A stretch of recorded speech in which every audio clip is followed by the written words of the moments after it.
So my first project in data analysis is a statewide project, Abia Voter Behavior Analysis 2023. It reads here, it's an in-depth analysis of voter behavior in Abia State in the 2023 gubernatorial elections by me, Obinna Chichukwuzije. So I had to target democracy in action. A lot of stuff happened in these 2023 elections. So I think we should jump into it.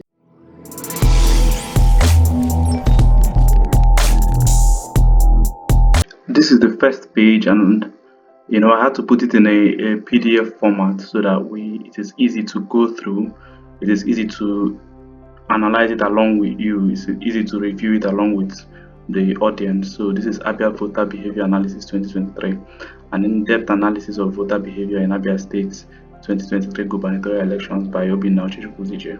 That's me.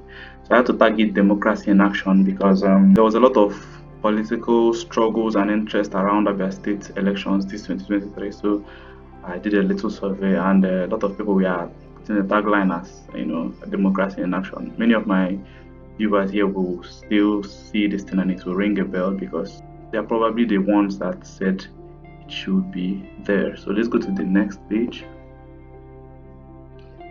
One of the first things I did was to give my audience a synoptic view of the whole results of the election. This is the total of the results from each local government for every party. This is an alphabetical order. This is APC, this is ABGA, this is APP, this is LP, this is others. I'll explain these orders as we review the project together. I'll explain these orders. There are about 18 parties that participated in these elections, and capturing all of them might make this work so bulky and so expensive to produce. So there are parties that hardly got votes, so we just had to cap them into these orders. So this is the PDP and this is the YPP.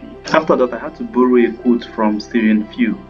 He's one of the analysts that I look up to in this career. So he says that numbers have an important story to tell. They rely on you to give them a clear and convincing voice. So what we're trying to look at is the story behind the numbers in the 2023 gubernatorial elections in Abia State. This project is going to give it the voice to tell these stories in a very convincing way. The objectives of this collection and analysis is to build a tool, to build a material that can help someone plan an election. You understand?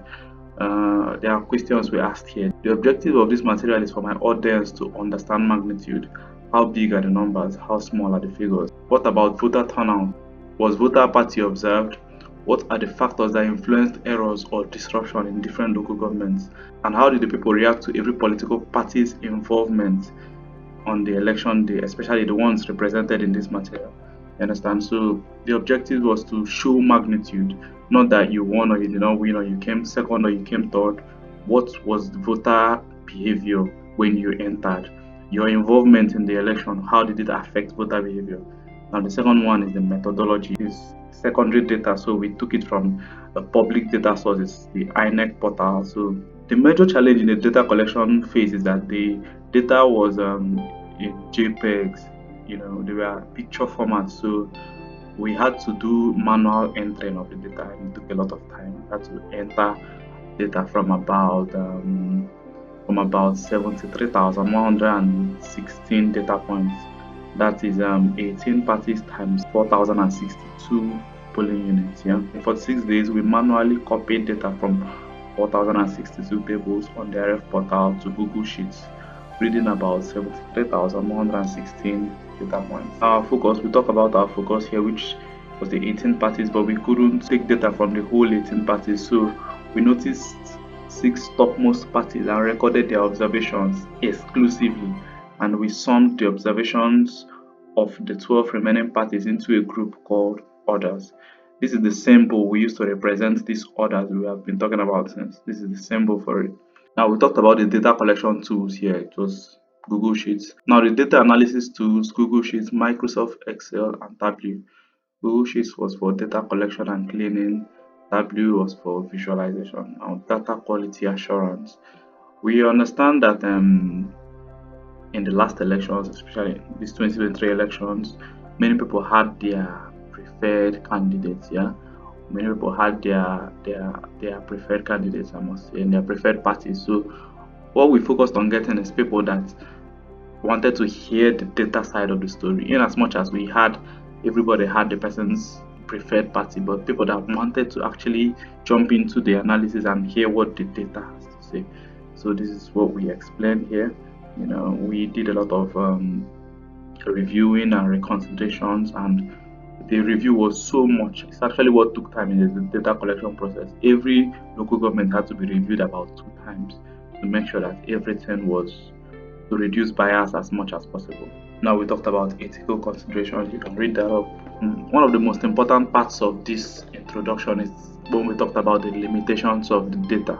We divided this section into 2 parts, where we talked about the challenges we faced in the data collection process and the insights that this data cannot give you. The foremost challenge was poor visual data. We talked about here that we don't know how INEC did the computing or whatever the election computing body did, but there were a lot of results that we could not see. You understand? They had very poor visuals. We could not look at them. We could not make sense of what they wrote there or what they captured there. That was poor visual data, so we had a lot of problems there. We had a lot of problems where polling units interchanged results. You see a result from a different local government in another local government, it was a major problem. So we had to resolve the ones we could resolve, but there are others that were just out of hand. We talked here too about the insights this data could not give you, which is very important. We don't need people going to make postulations with this material to point out insights with this material that is not captured in the parentheses of what we are trying to portray. Like we wrote here, this material covers analysis for just 2023 Abia Gubernatorial elections and will not be reliable when one chooses to generalize with the figures. It just builds insights around 2023 elections. Any trend analysis can be made when such analysis is made for another election, so that you want to make a trend or you want to look at how party votes go up per election or go down per election, any sort of such trends, you can do another analysis like this maybe on another election so that you can make the trends. But we believe that this thing is just for this 2023 elections. So you can read that up when you get the material. Here we talked more on the number of parties that we are using for the analysis. We talked about the APC, the APGA, the APP, the LP, the PDP, the YPP. These are the 6 parties that we are fully considering, but we have a remaining 12 that we put into the orders. We call them here. We have the A, we have the AA, we have the AAC, ATC, ADP, APM, PP, NMPP, NRM, and so on. So now to the game. One of the most exciting parts of this analysis or this project is that we have very accurate maps of all the local governments in Abia State. We have very accurate land area, a lot of stuff about the local government in Abia State. It just gives a huge geometric overview. So I hope we know that maps are actually visualizations of land area. Maps are visualizations that talk a lot about a place, the overview of a land area. So how did we get all these polygons? Yes, in data analytics we call them polygons. I'll do another video that teaches how to use Open Africa to get what we call SHP files and use them for visualization. It is very, very important if you must be a good data analyst. It's very important to know how to use maps to make visualizations. So this is Abia State, and we have about 17 local governments in Abia State, and the land area of Abia State is about 4,902 square kilometers. Starting this project, one of the names that I put out there that people should choose that will caption the project or be the name of the project is From Apathy to Action. It would have been a very nice name, Apathy to Action, something in data analytics. But I started thinking, what's the real difference between the numbers of last election and this election? I saw that it's not even much. But how else can we understand apathy? How else can we know that there are so much people here but just a few people voted? So I now said, okay, let me look at the 2006 population census in Abia State, because that was the last time we did a census. So I started looking at it, and from what we see here, this is Abia North, and registered voters is signified by the orange bar, and the population is signified by the blue bar. So what do we see Abia North? we see that the population of the 2006 census in Aba North is 107,488.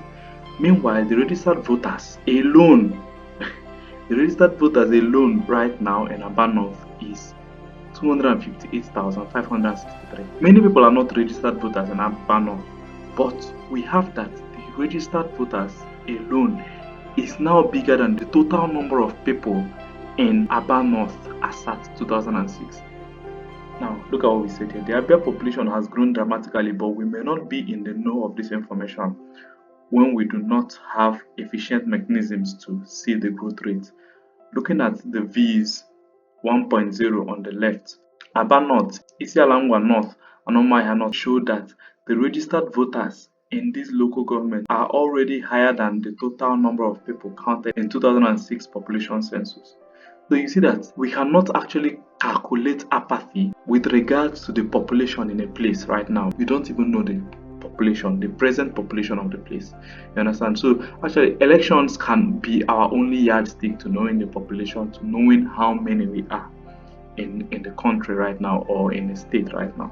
Because with what we found out here, Aba North already has more registered voters than the total number of people in Aba North as at the 2006 population census.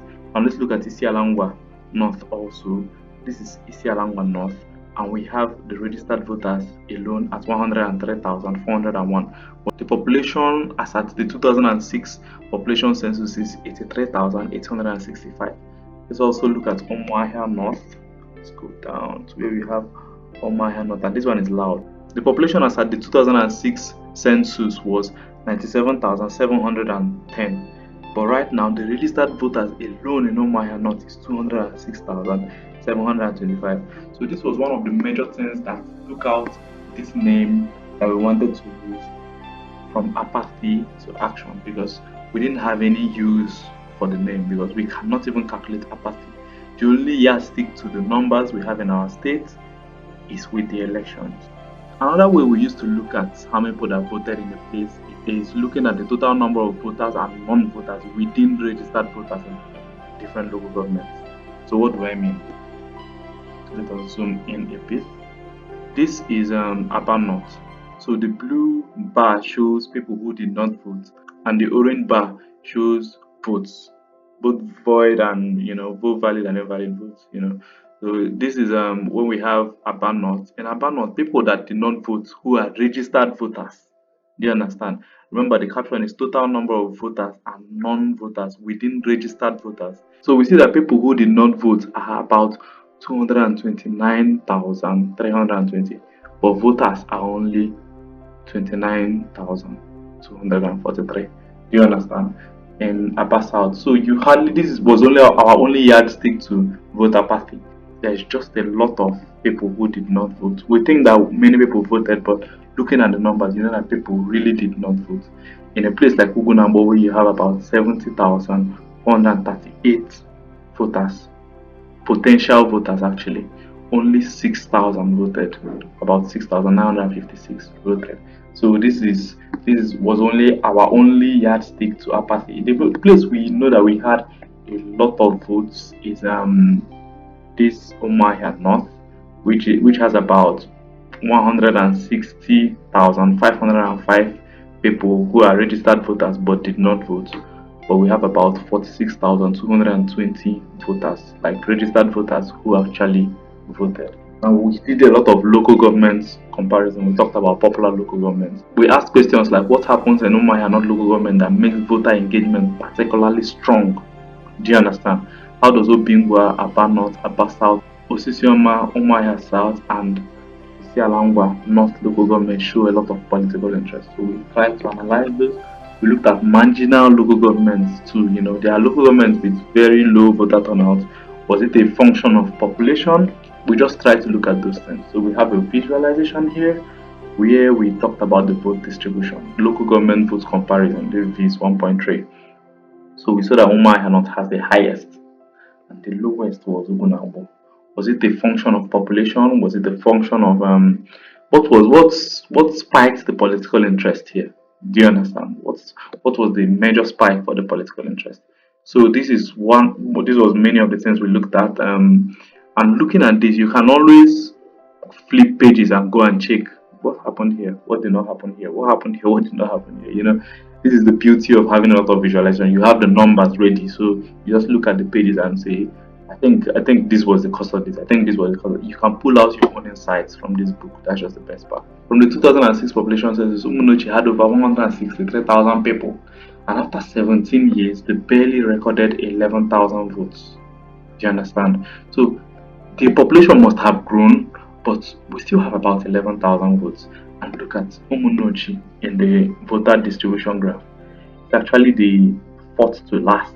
We have about 10,724 votes in Umunochi after 70 years, where they had about 163,000 people. So we try to look at if voter turnout was a function of population.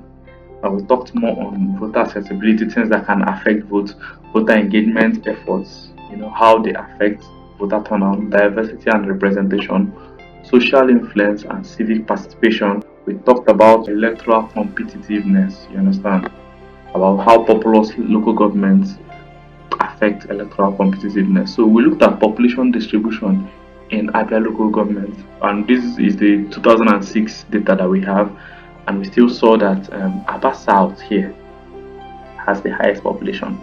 The place with the highest votes is actually Omaya North, yeah.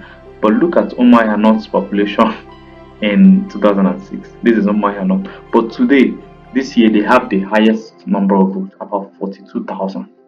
Do you understand?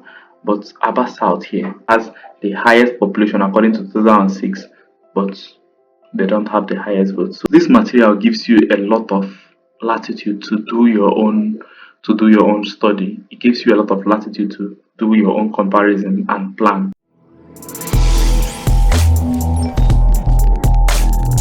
So now we jump into the first local government. We are running this on an alphabetical order. You can easily locate any part of the material when they are arranged or sorted in an alphabetical order. Actually, there are 17 chapters because of the 17 local governments. So we prefix every chapter with a little information about the local government. This is the land area, 23 square kilometers. Abanot is a relatively small local government in Abia State. But Abanot had about 29,243 votes. There's a lot of reaction, and this is the map. This is what the map looks like.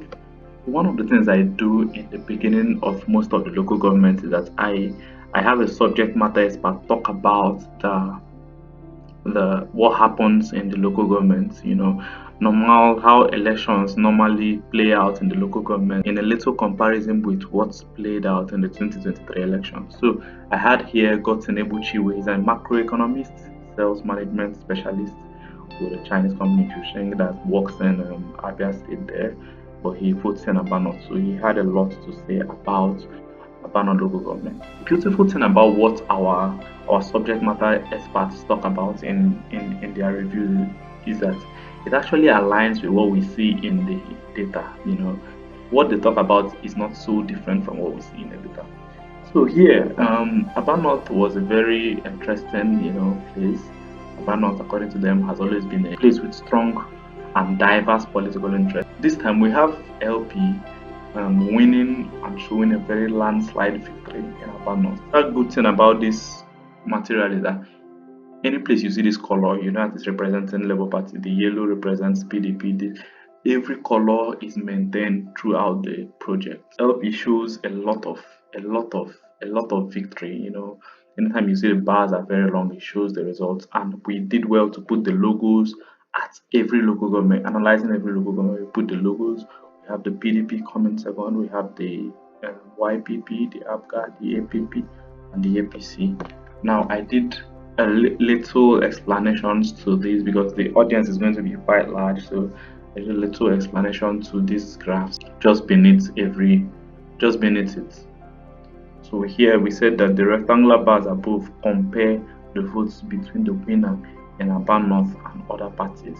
LP hit an all-time high of about 19,607 votes in Aban North local government, showing a landslide victory as compared to other parties. Over 70% of the votes went to LP, showing a similar political interest in one party. their winnism here. People really loved the party. We did another review here. We talked about Aba North voters and non-voters comparison. You understand? This is the number of registered voters shown by orange key. The legend here says that the registered voters are represented orange, the non-voters are represented with blue, and the votes or the voters are represented with the red. So here we have that only 11% of the registered voters in Aba North actually voted. So among all the numbers we have in the registered voters in Aba North, only this amount voted. Only this amount voted. Do you understand? If you have a picture, this means that if there were 100 registered voters in Aba North local government, only 11 people out of them participated in the 2023 gubernatorial elections. 11 out of every 100 registered voters in Abia North actually voted. And do you think that's poor, or do you think that's quite good? It may be good, it may be an improvement, but we need to have data from past elections to know if there is a growth or if there is a reduction, if there is a retrogression. So one thing I did here is that I use different types of visualizations to also talk about this same analysis. Here we say that the chart above show an image of how every represented party affected voter behavior in Aba North. The LP at the top, then the PDP, the YPP, and other parties. Look at the LP at the top, look at the PDP, look at the YPP, look at other parties. So we used a pie chart also to explain this, because looking at it, you understand that it is a wide margin, a very wide margin. PDP took this side, YPP took this side, APC, APGA, APP, but look at all that LP took in Aba North. Now there's another very important thing we did in Aba North and in every other local government actually. We looked at Aba North results error counts. So something we did, we tried, even as we saw that there were poor visuals, we used them as data too. We recorded them that this place had a number of poor visuals, had a lot of wrong calculation, it had a lot of violence. So some result sheets you see violence written on them. They won't say what happened, they just write violence or disruption due to violence, So we recorded them. The errors in Aba North sat a lot around wrong calculation, and maybe changing results. The result that should be on this portal in this word, you find it in another word, So it was a little difficult. So most of the errors sat around that wrong calculation, about 72% of them. Now most of the errors too, 20% got poor visuals, 20% of the whole errors that we saw, they were around poor visuals, but violence, there were pockets of violence.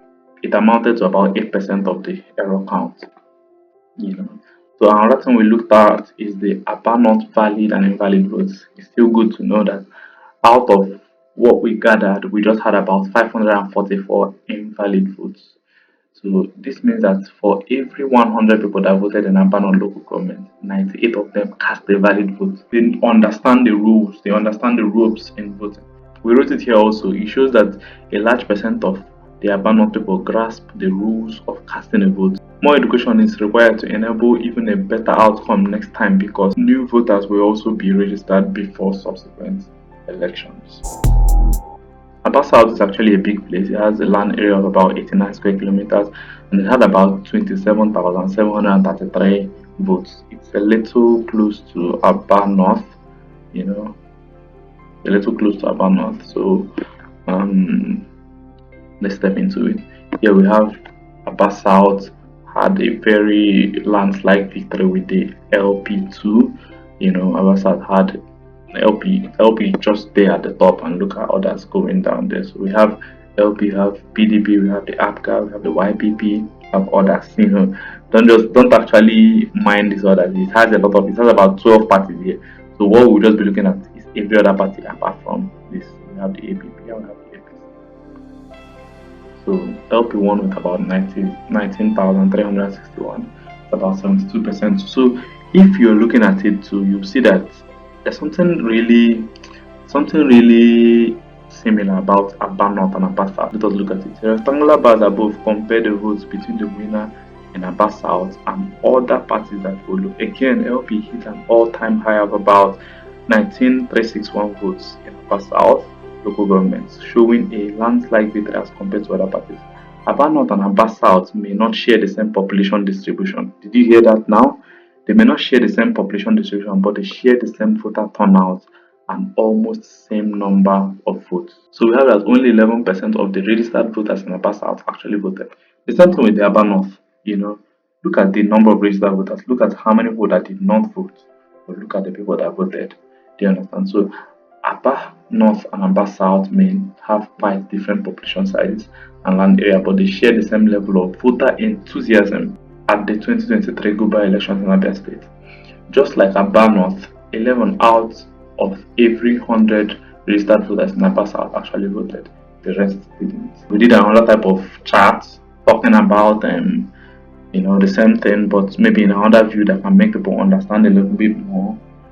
So this is LP there, this is the PDP, that's the APGA, so we talked about that. We still showed it with the pie chart, so you see relativity, see all that LP took here, this is PDP and this is YPP, so on and so forth. Now we still looked at the error count, what we call the error situation. Poor visuals took about 52.78% of all the errors that we counted. There's a poor visuals here. There was no result. There was a lot of places with no result, and it sat around 25%. Violence took around 19%. Wrong calculation and result placement took about 2.7%. There's a lot of similarity between Aba North and Aba South. In their voter behavior, 98% of the Aba South people actually cast valid votes. So they understand the rules of casting a vote much more, but more education is still needed to help them, before subsequent elections.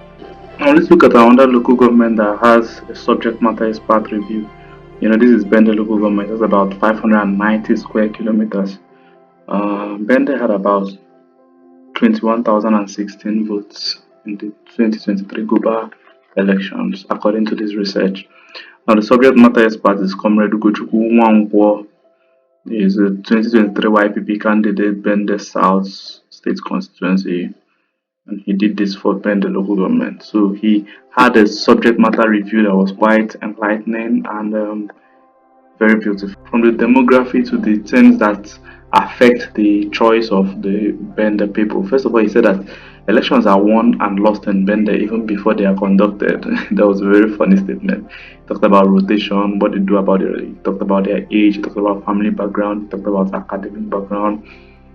He now talked about candidates' pedigree. He said he had a lot to say that affects voter behavior in Bende local government.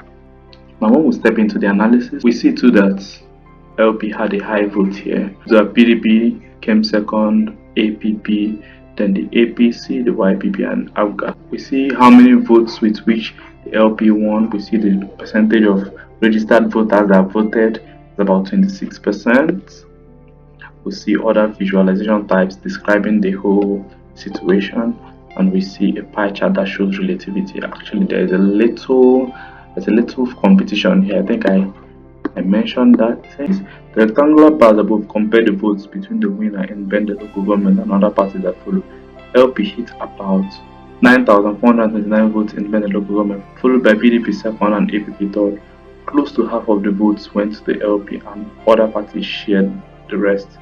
It showed that people had competitive interest politically. That's why when you see the pie chart, you see that it's not as big as we were having others. It's not this the LP that won. It's not that before it used to go all the way down to this place. Now it's not as big as we are having others. Yeah. So we have the error situation. We have that poor visuals. 33% violence and wrong calculation all share the same percentage. Another local government is the Iguano local government. The land area was about 281 square kilometers. The votes is about 11,340 votes. We had a subject matter expert here, A.K. Samuel Ozochukwu. He did a definite and practical overview of the place. And this is what we have. We have LP here winning with about 5,111 votes. Because there was a little competition here, though it might be low. Let us look at what the pie chart sees. Okay, there's a little competition. It's not that, but more than half at least of the votes went to the Labour Party. We have other visualizations that show the vote analysis across the parties. Now, Obingwa is another local government of very high interest. Obingwa votes were about 33,700. The land area is about 395 square kilometers. And the subject matter expert here is Chiagozie Lamebeniza Ihuka. He's a deputy governorship candidate for the AA, that's the Action Alliance Party in the 2023 elections. He was once in the YPP. He contested for the Aba North State House constituency in the 2019 general elections, but he's doing this now for Obingwa. So he had a lot to talk about the Obingwa people. He talked about PDP being the preferred party, all-time preferred party for Obingwa local government, though there was a little competition this time, but it didn't really affect Obingwa as much as it should. But here we have that the PDP has a lot of votes in Obingwa. Here we have the LP, the YPP, and all the parties down there. So we talked about the fact that only 21% of registered voters in Obingwa actually voted. Only 21% of the voters in Obingwa actually voted. PDP won with about 20,577 votes. The difference between this chart is that after it showed the whole party votes, it still showed a grand total of all the votes that came out in Obingwa. So we still show here that the PDP had a lot of covering in the Obingwa, votes. PDP with the pie chart, we show the relativity where the PDP has a lot of covering, the LP, the YPP, and so on. Here we have the error situation. And the error situation shows that poor visuals make up about 48% of the errors we counted. Violence made about 36% of the errors we counted. Overvoting is one of the places overvoting came in, made about 12% of the votes we counted, and no results made about 3% of the votes we counted. Overvoting occurs most times when the number of votes that is counted in the particular polling units are much more than the accredited voters in that polling unit. Do you understand? So it's occurred a couple of times there and had it recorded. So we have that about 97% of them cast valid votes. Now, Hafia local government has about, this should be the biggest local government in Abia State. It has about 438 square kilometers with about 22,949 votes. The subject matter expert here was Kalu Daha. He had a lot to say about Ohafia people. You can read a lot of them when you have the material. So we have the votes here where the LP got a lot of votes in Ohafia. Actually, LP won with about 56% of the votes, a little more than half of the votes, So the PDP following, the IPC following, the APCA, the APP, and the YPP. And this is showing that 17% of the registered voters in Ohafia voted. So you see that many people didn't actually vote in Ohafia. So this is called the bubble chart, is to show that LP has the highest, the PDP comes next, and so on and so forth. This is still a pie chart showing a little about the information we have above. So in Ohafia we have a lot of poor visual. About 70% of the errors we counted shows poor visuals. Wrong calculation made up about 10%. Violence made about 10%. No results made about 10%. So 98% of the people in Ohafia, 98% of the people who voted in Ohafia cast a valid vote. So I guess they grasp the rules of casting a vote. So this data collection process, the cleaning process, and the analysis, all the way down to the visualization, it was an exciting process, I must say, but it was something I did almost alone, so it got a little stretchy at times, but I'll just say thank God. It was fun. The mistakes, the discoveries, all the way, it was a beautiful experience, I must say.